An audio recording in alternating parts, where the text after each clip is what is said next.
మంచి సహవాసం చెడు సహవాసం.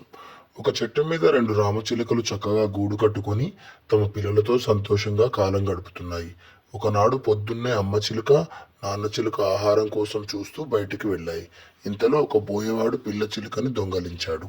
అందులో ఒక రామచిలుక వాడి నుంచి ఎలాగో తప్పించుకొని ఒక ఆశ్రమంలో చెట్టుపైనుంటూ అక్కడ ఋషులు బోధిస్తున్న చక్కటి మంచి మాటలు వింటూ పెరిగింది. ఇంకొక రామచిలుకని బోయేవాడు ఒక పంజరంలో బంధించి ఉంచుకున్నాడు. అది వాడి ఇంటి లోగిల్లో పెరిగింది. ఎంతసేపు తిట్లు చెడ్డ మాటలు వింటూ అదే నేర్చుకుంది. ఒకనాడు ఒక బాటసారి బోయేవాడి ఇంటి దగ్గర చెట్టు కింద పడుకున్నాడు. అది చూసి రామచిలుక, ఒరే మూర్ఖుడా, ఇక్కడెందుకున్నావురా, నీ నాలుక తెక్కోస్తా అంటూ భయపెట్టింది. వాడు గతిలేక అక్కడి నుంచి పారిపోయాడు. ప్రయాణించి వాడు ఆశ్రమం చేరాడు. అక్కడున్న రామచిలుక, స్వాగతం బాటసారి, నీ అలుపు తీరే వరకు ఇక్కడ విశ్రమించవచ్చు అంటూ తీయగా పలికింది.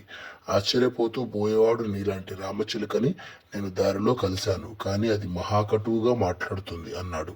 ఓ, బహుశా అది మా అన్న చిలుక అయి ఉంటుంది. నేను సాధువులతో సాంగత్యం చేశాను కనుక నా భాష ఇలా ఉంది. అదే మా అన్న వేటగాడి భాష నేర్చుకొని అలా మాట్లాడుతున్నాడు. మనం ఎలాంటి సాంగత్యంలో ఉంటామో అలాగే తయారవుతాము అని అనుకుంది రామచిలుక. నీతి: మంచివాడివి కావాలనుకుంటే మంచివారి సాంగత్యంలో ఉండాలి.